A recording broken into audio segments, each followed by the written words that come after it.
नमस्कार दोस्तों, शिखरवाणी YouTube channel के लीक से हटकर कार्यक्रम में आप सभी का स्वागत है। आइए सीधे शुरू करता हूं आज का टॉपिक। पिछले कोई 2 हफ्ते से भारत की राजनीति बहुत तेज चल रही है। एक के बाद एक घटनाक्रम घटे और सभी ही बड़े गंभीर हैं। सत्ता पक्ष और विपक्ष दोनों की ओर से एक दूसरे पर तीखे हमले किए गए। समय की मांग भी यही है। देश में लोकसभा चुनाव की तारीखों का ऐलान जो हो गया है, विपक्ष ऐसा कोई भी मौका नहीं छोड़ रहा जिससे केंद्र सरकार को बैकफुट पर जाना पड़े।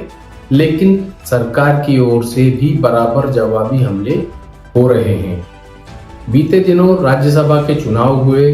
हिमाचल प्रदेश की सरकार पर संकट गहराया, जो बाद में टल गया। सुप्रीम कोर्ट ने सख्त रवैया अपनाते हुए एसबीआई और चुनाव आयोग दोनों से इलेक्टोरल बॉन्ड की सभी जानकारियां देने को कहा। हरियाणा के मुख्यमंत्री मनोहर लाल खट्टर का इस्तीफा और नए मुख्यमंत्री नायब सिंह सैनी की ताजपोशी। सीएए कानून लागू होना, जिस पर दिल्ली और पश्चिम बंगाल के सीएम अरविंद केजरीवाल और ममता बनर्जी दोनों खुलकर मैदान में आ गए। इन सब के पहले पटना में हुई महारैली में लालू यादव ने मोदी के परिवार पर कमेंट कर बीजेपी को जनता से जोड़ने का भावनात्मक मुद्दा परोस दिया। जैसे 2014 लोकसभा चुनाव में मोदी चायवाला और 2019 में चौकीदार चोर। अब 2024 में भाजपा ने मोदी का परिवार मुद्दा लपक लिया।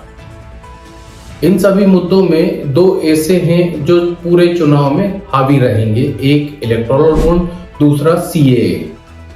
इलेक्टोरल बॉन्ड के मुद्दे को उठाकर कांग्रेस खुद अपने पैरों पर कुल्हाड़ी मार रही है। कांग्रेस का आरोप है पीएम मोदी ने ईडी, सीबीआई और इनकम टैक्स डिपार्टमेंट के दुरुपयोग कर चंदा वसूला।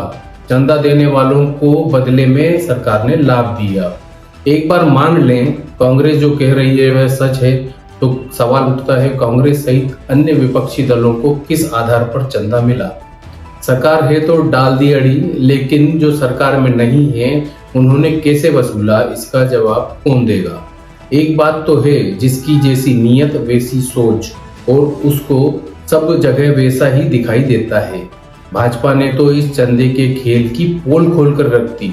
इलेक्टोरल बॉन्ड नहीं आया होता तो जनता सिर्फ अनुमान ही लगाती किसको कितना मिला, किसने कितना दिया। आज कम से कम यह जानकारी सार्वजनिक तो हो रही है, नहीं तो 2018 से पहले कभी किसी केंद्र सरकार ने ना तो लिया और ना ही दिया और ना ही किसी ने दिया। ईडी, सीबीआई और इनकम टैक्स विभाग भी प्रधानमंत्री मोदी भाजपा के सरकार के आने के बाद बने। इससे पहले इनका कोई अस्तित्व ही नहीं था। वैसे कांग्रेस ऐसे मुद्दे उठाती जो बाद में उनके गले में फंस जाते हैं। भाजपा के चंदे का हिसाब लेने से पहले कांग्रेस सहित सभी राजनीतिक दलों को हिसाब मांग रहे, उन सबको हिसाब सार्वजनिक करना होगा। वहीं दूसरा मुद्दा सीएए कानून लागू होते ही देश में सबसे ज्यादा तकलीफ केजरीवाल और ममता बनर्जी को हुई। और भी कई थे जिन्हें परेशानी हुई, लेकिन ये दोनों कुछ ज्यादा ही विरोध में हैं।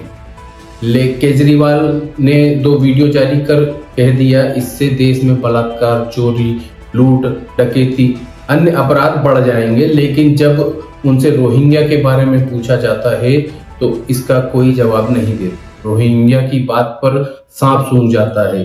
केजरीवाल के बयान पर विरोध प्रदर्शन भी जमकर हुए।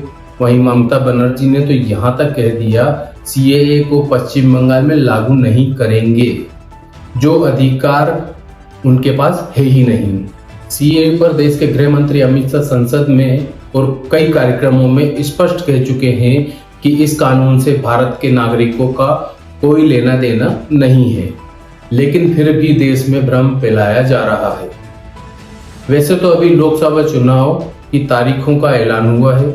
7 चरणों में मतदान होंगे और 4 जून को परिणाम आएंगे, जिसमें स्पष्ट हो जाएगा कि देश में किसकी सरकार बनेगी।